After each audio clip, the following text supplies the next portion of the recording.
Good afternoon, guys. Good afternoon, everybody. Welcome to my YouTube channel.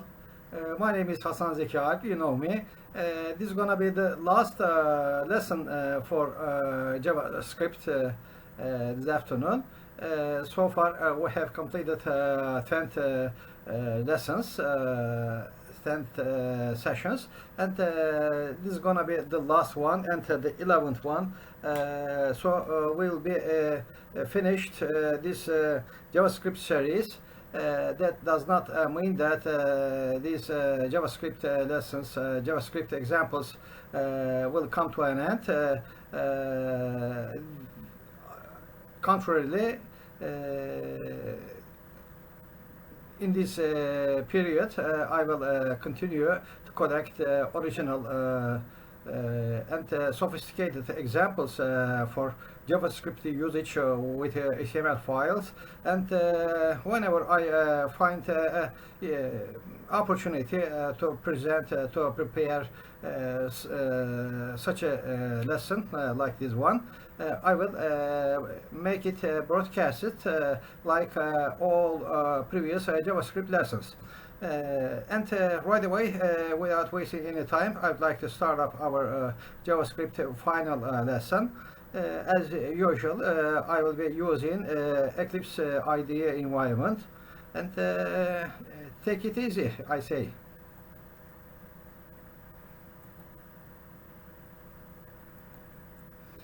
Okay, in lesson 11, that I call it phase 11, I'll start up JavaScript demo file 113. As usual, just I'll have a look for script files, script commands here. Just when you look up here, okay, just we can see relevant script commands, such as function definition here, called myfunc, and starting from here up to here. So within this function definition, I define a variable return value ret, and it's gonna be a calling of all methods, in fact, with document.all. This is gonna heading, and after that it's gonna be created an alert box here saying that document heading, and with a concatenation ret.inner.html will be printed out on the alert box, and of course there is a return value once again assigned as all that tags p, and after that another alert box will be created, first paragraph plus return index.inner.html, and that's all. So just we have to look for form ID, form definition. Just here I define an ID, heading ID. Okay, here this is the main title. This is gonna be the main title, and after that click the following to see the result. Also, it's gonna be displayed on the screen to guide you to see the result, and this is the form part. Just let's focus on here. In the form part, I define an ID form first, and its name is first form, and input type would be a button. That means I will create one button and another button for cancel. This is click me button, and this is another button for cancel. For click me button, when on click becomes active, my function will be recalled. Okay, just as you remember, this my function will be recalled when you click on this button, and for the others button, for the cancel button, there is no connected action. In fact, that means it does not anything, it does nothing. And form D. This is going to be the form the second, and this is going to be the second form. And within this block, the name for this button will be "Don't click me." That sounds nonsense, but it's somehow another option for creating a button, in fact. And all this will be performed in the body section. Shortly, in the HTML file, there will be 3 buttons, in fact. This is the first form, and this is going to be the second form. And when we look our code once again, okay, this is the first form. Click me button and cancel button, and this is the second form. This is the second form, form second. Simply don't click me. Before clicking on the button, just I would like to mention once again, this is the title will be document title, as you can see here, document title. At the very head of the our title, and there will be a text here. Just I can eliminate this one just by saying this one, and like this.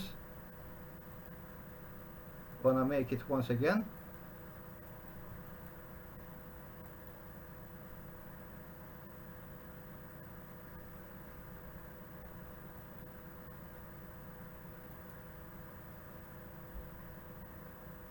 Okay,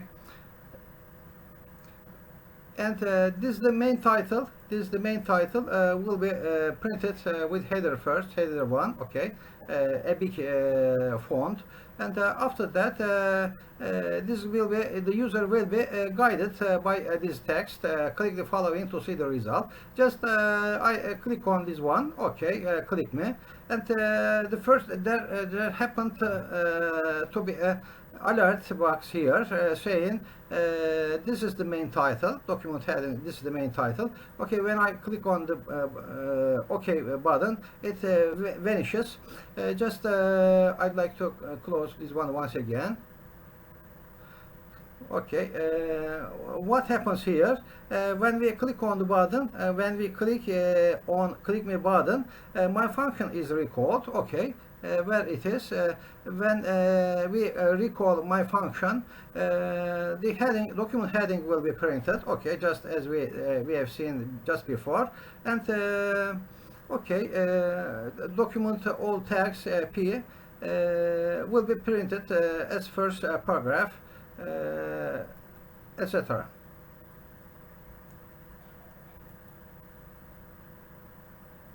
This is the main title.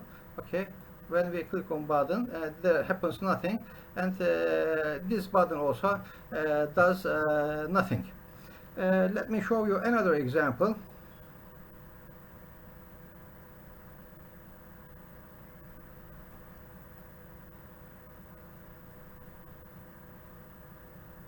Okay, the concept for this example is errors and exception handling. How to handle exceptions and errors by using JavaScript. Just for this one, I have to show you this form creation part. I here define a button, its name click me, and it becomes active when you go on click, when you click on, and it recalls my function.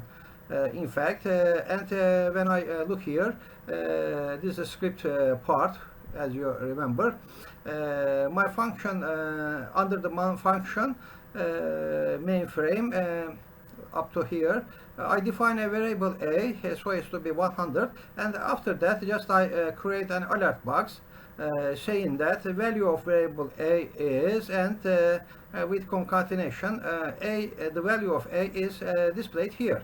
That's simple, and there will be a guidance text in order to explain the user what to do. In fact, click the following to see the result is the guidance expression. And when I run this JavaScript HTML file with JavaScript code,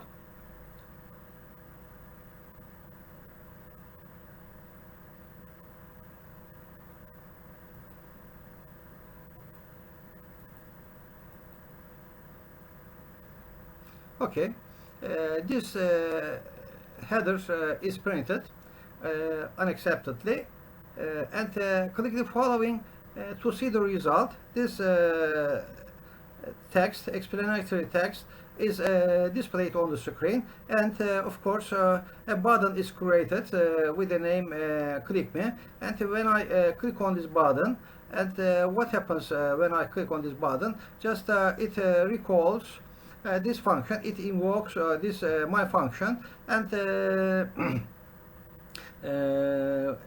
my function actually creates cause to create an alert box, and before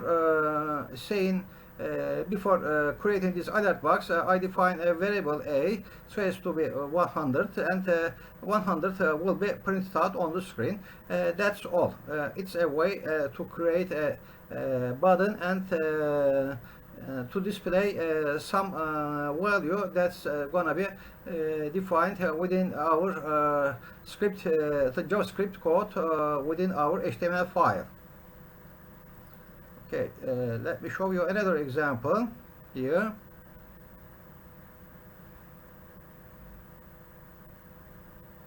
Okay.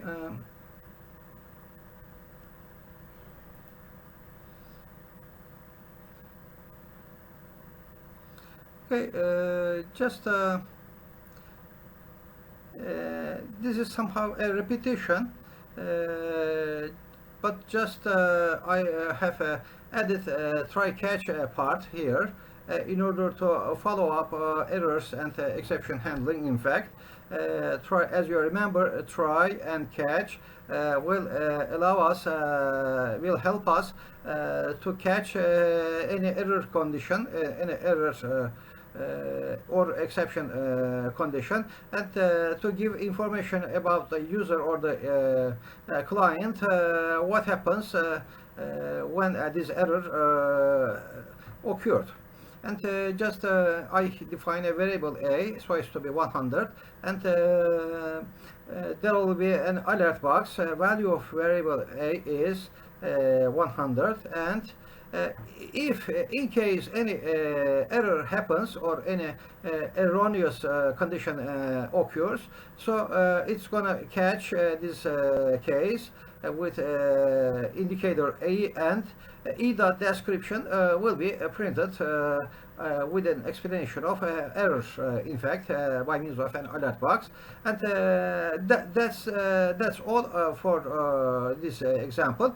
The other part is the same with the previous example, so as to create a button, and when you click on the button, my function will be invoked. And the rest is just as I described here. And when I run this HTML file with Java code, and when I click here, variable of a is 100 will be printed. Actually, frankly, there is no any specific erroneous condition, so all is going well, and there is no branching for this for this part. In fact, for example, just I can add here. Okay.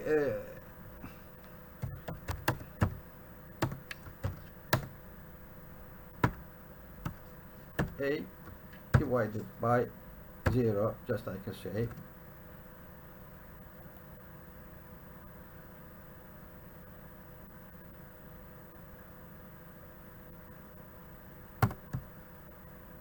Just I can say it like this one.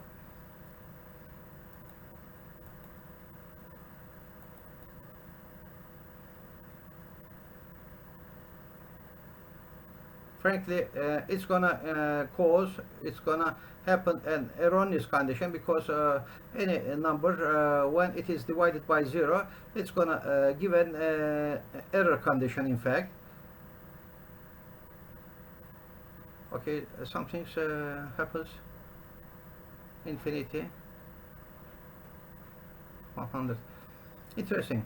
Okay, just I tried to create, to imitate an erroneous condition. However, it doesn't work. Just I will repeat with another example.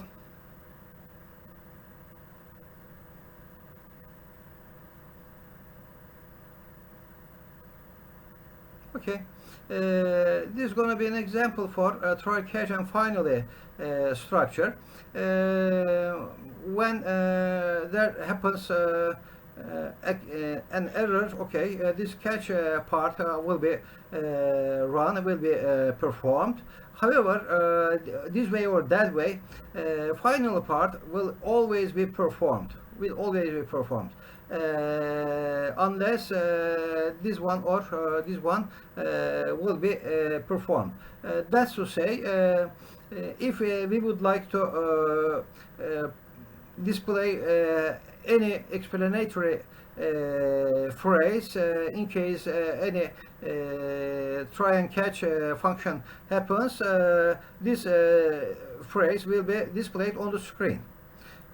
Just in our specific example, I create a variable a with 100, and I simply make it displayed by means of an alert box. So far so good, no erroneous condition. And in case an error happens, this catch part will be performed, and error at e.description will be displayed so as to give an idea about the error condition that we have encountered with this code. And other parts just the same, for just creating a button to be activated by clicking on and by invoking my function like this one. Once again, when I click on this one, there happens no erroneous condition. It just simply displays the value of our variable.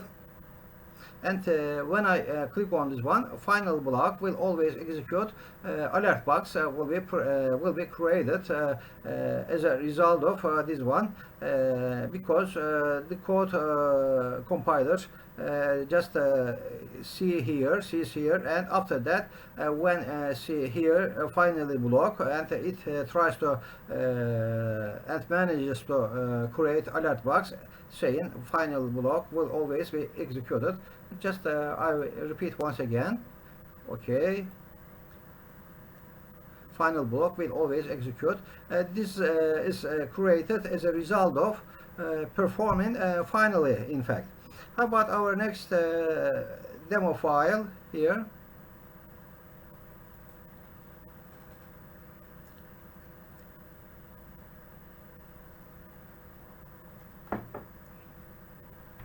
Okay.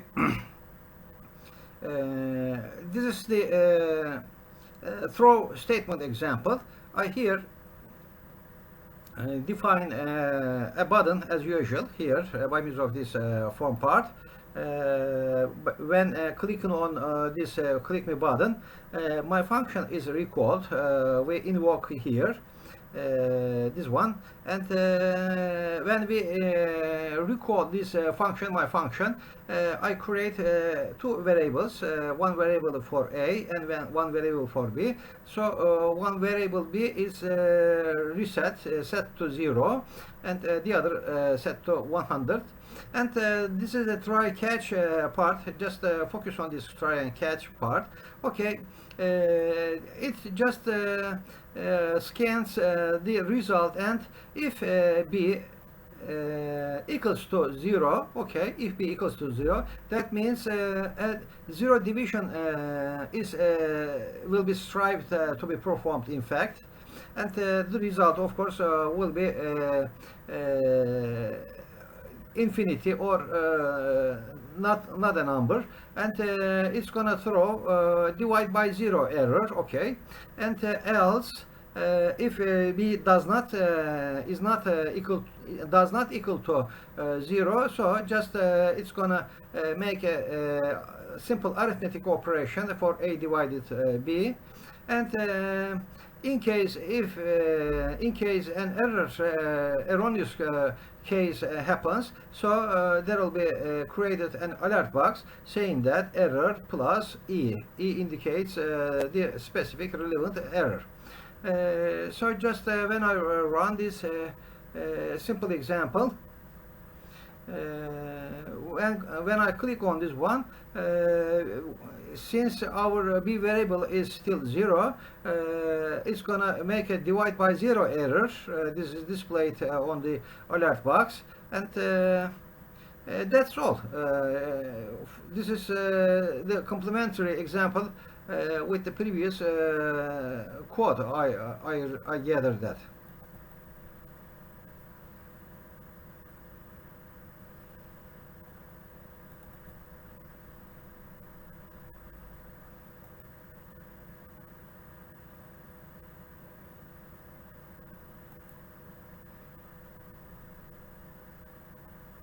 Okay, there is a specific on error method for such cases, you guys. Just we can modify our code so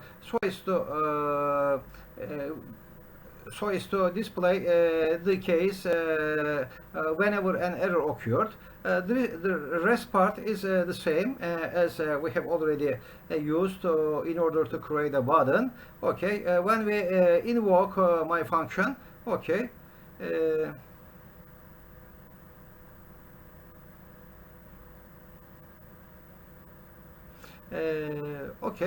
when we invoke my function, an alert box will be printed, will be displayed, and an error occurred will be displayed in this case.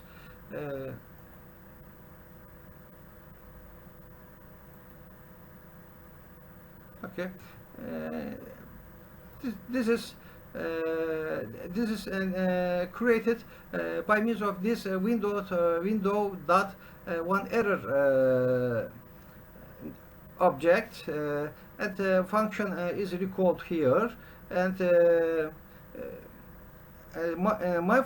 function is assigned as one error, on error in fact, and by means of this on error method, this alert box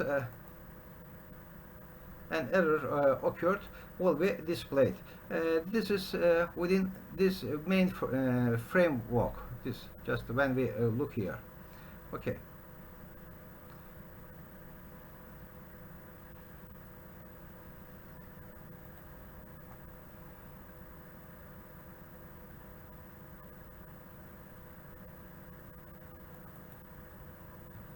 The other one.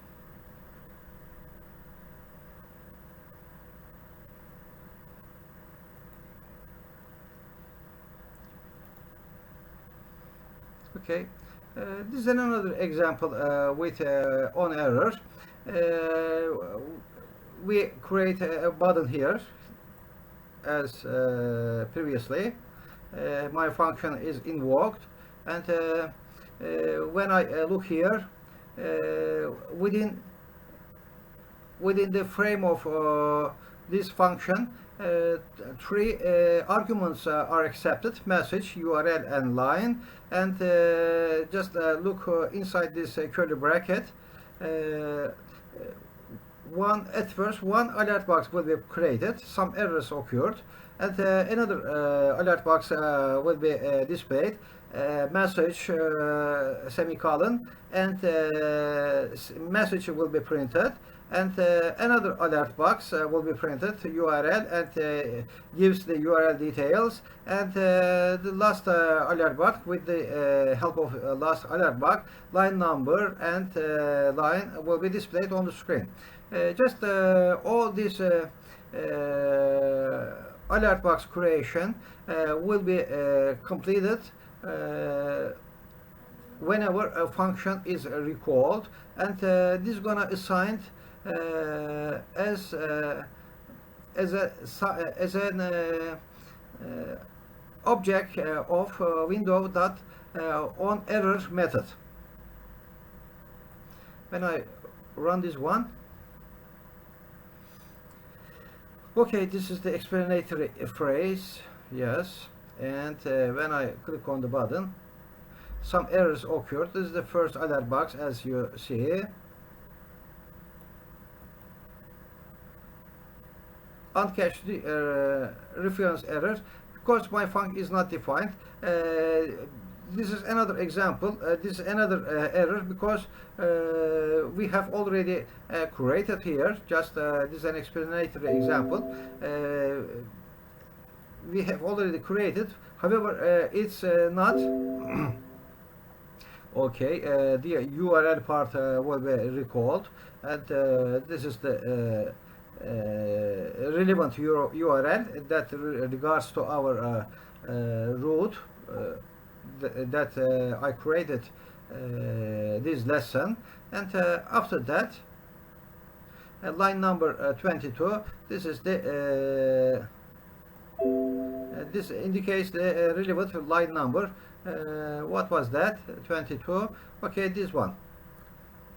Just as a summary, just I can say that I created here my function. However, I recall here my function. However, my function is not created, so it gives a message. It gives error saying that you have not defined this my function here. However, this is overcame by means of window dot on error. This way or that way, it is gonna catch the case and will alert about this erroneous condition. How about our 120 example?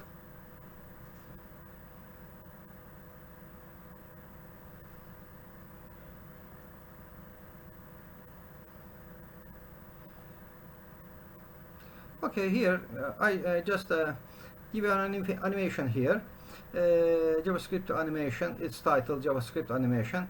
Just let's go with our created file. Just start with this one. Let's focus on this form creation part. Okay. This is my ID, John, and the source is slash johnjohn.png. This is the name of this picture, and click the button below to move the image to the right. Will be displayed after this John picture will be displayed, and there will be a button here, click me button, and when we click on the button,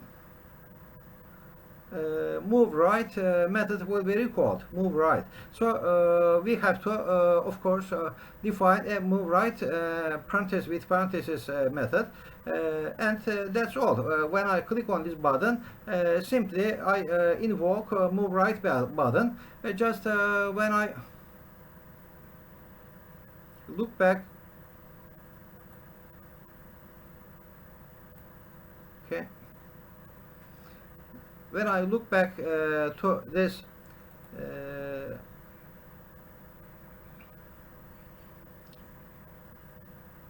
move right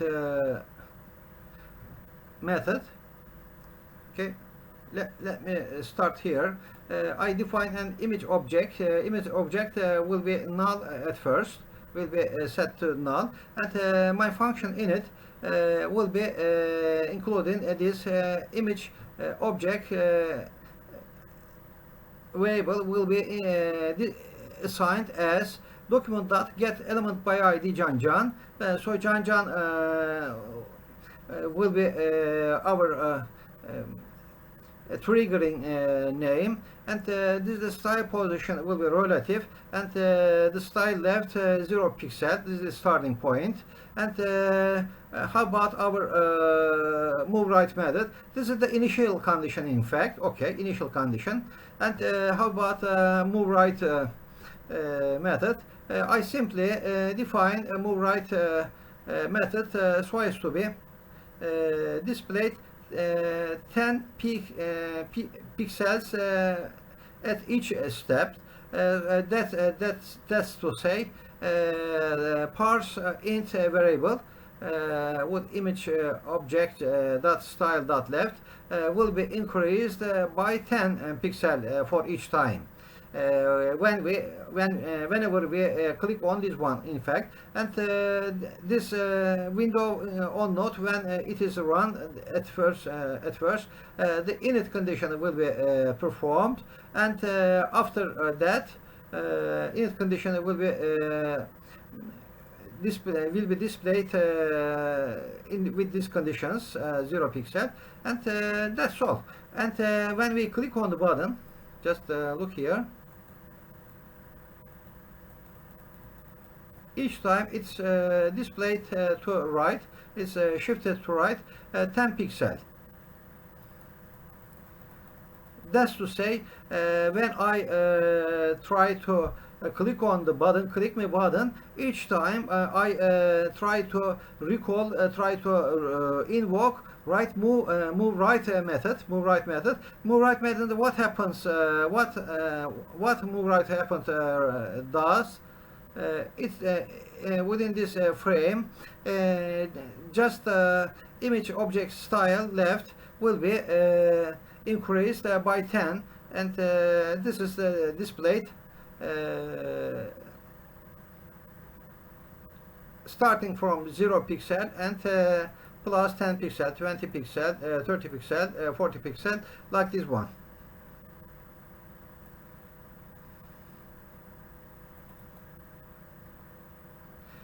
The step-by-step pixel creation, pixel motion. In fact, how about this one? There will be automated, of course, just for automated movement. Okay, just we have to just modify our command actions. For this one, one button for start action will be added, and one button for stop action will be added. And when we click on start button, move right method will be recalled. And when I click on this stop button, stop method will be performed, will be recalled. And how about, okay, just I start with a stop button. Whenever I recall a stop method, just this will be performed. Clear timeout animate will be recalled, and image object dot style dot left will be reset to 0 pixel. This is the initial condition, initial position. In fact, all this stuff will be initialized by means of this init function here. And what happens when I when I click on move right? So it should be repeated. It should be repeated for this one. Just I here place a timeout for this one, and I say that this is gonna be repeated for 6 milliseconds, move right, comma, 6 milliseconds, and this is going to be assigned as the variable animate. And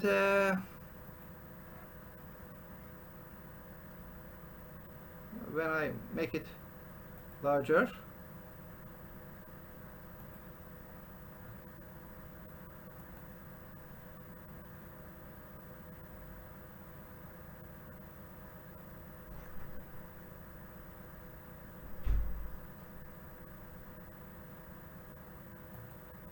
when I stop, it's initialized at this starting position. In fact,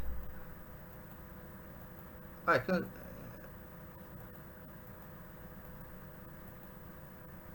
stop anytime that I want to. And this was an example for automated animations. just I manage this by using set timeout by this structure, and the other is the same with the previous example as I described. Each time I add 10 pixels to the right position, so as to be the new right position, and that's all. And when I click on this new HTML file,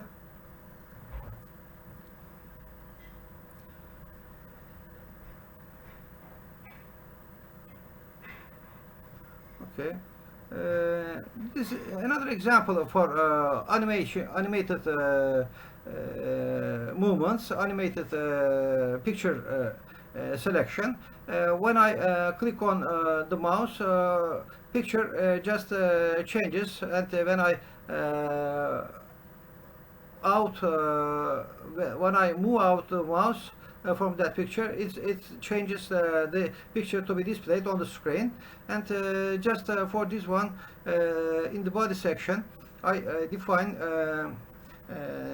such a definition here: move your mouse or the image to see the result within our body section. And this is the href. On mouse over document dot my image dot source dot image to dot src will be recalled, and on mouse out document dot my image, as you see, image first will be displayed, and the others John and dot png will be displayed. And when I recall this one, okay, this is the first image. It's an object of my image. Okay, this is a preload an image, and image dot source, okay, will be can dot png, and image 2 will be hzza png. So that's to say, when we click on the mouse on this picture, it changes this one, and move out the other picture will be displayed.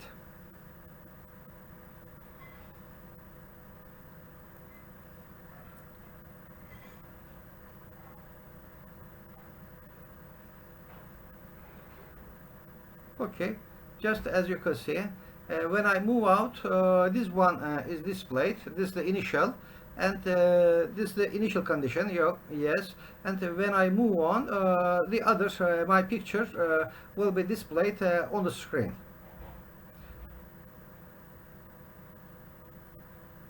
As you can see.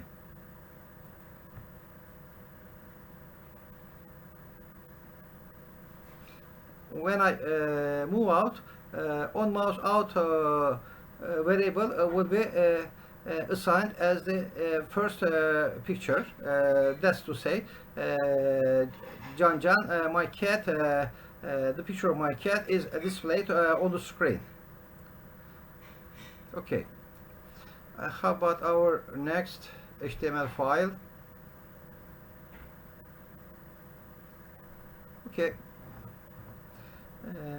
Here just an example. However, it's already became yes. Okay, just with the help of this example, just I wanted to give I wanted to display some information about the plugins that I've been using for this utility. And for this one, plugin name, file name, and description will be created as the members of this table, just as you can see here. Plugin name, file name, and description will be headers of our table. And how about this one? I simply recall by means of this for loop. Just I repeat this in order to find out the plugins that I've been using. And for the first case, name will be collected, and at next file name and description will be collected for this one, and as you can see, Chrome PDF viewer will be recalled, and after that the relevant plugin file name will be printed, and there is no description for that, and for that the other one, internal PDF viewer and a portable document format, will be printed as a description.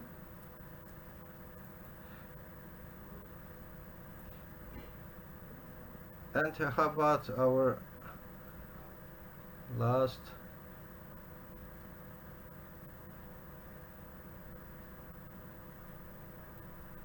okay. I just skip these three examples because I have already encountered some problems by running them. I just simply go the last one here.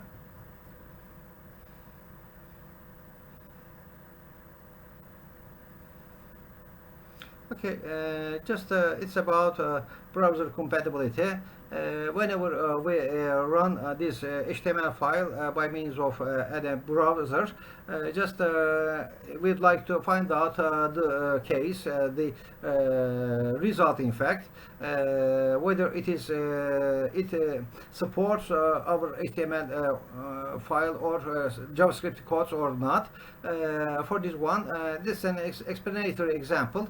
I define user agent so as to be assigned as navigator.userAgent, and another variable Opera, Chrome, Yandex, Netscape, and version, and I make a comparison here so as not to -1. That means it's gonna take the negative age or the incompatible age, in fact. After this assignment, I create an if loop here, if comparison here. If the case is Opera, the document right will be recalled so as to display Opera-based browser, and as if Yandex based browser, and etc. Will be displayed on the screen. And after that, of course, if the default else case happens, that means unknown browser is being used, and that's all.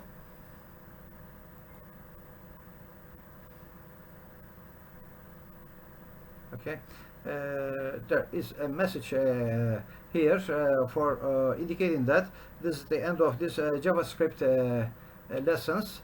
As I said, okay, by means of this example, we have come to the end of JavaScript lessons. Yes, guys, as I said, after completing this JavaScript series, after a while I will be preparing extra bits and pieces, more sophisticated examples whenever I encounter, whenever I found, whenever I create. And I hope you found this JavaScript series useful, you guys. Actually, at the first run, it's impossible to digest all bits and pieces of JavaScript, and day by day and try by try, you will have much more experience with these JavaScript codes. And that's all what I would like to say for the time being. Thanks for your time, and thanks for your sharing time with me. For the ones that haven't subscribed so far, my request is that please remember to subscribe to my channel, and thanks a lot once again. Bye bye.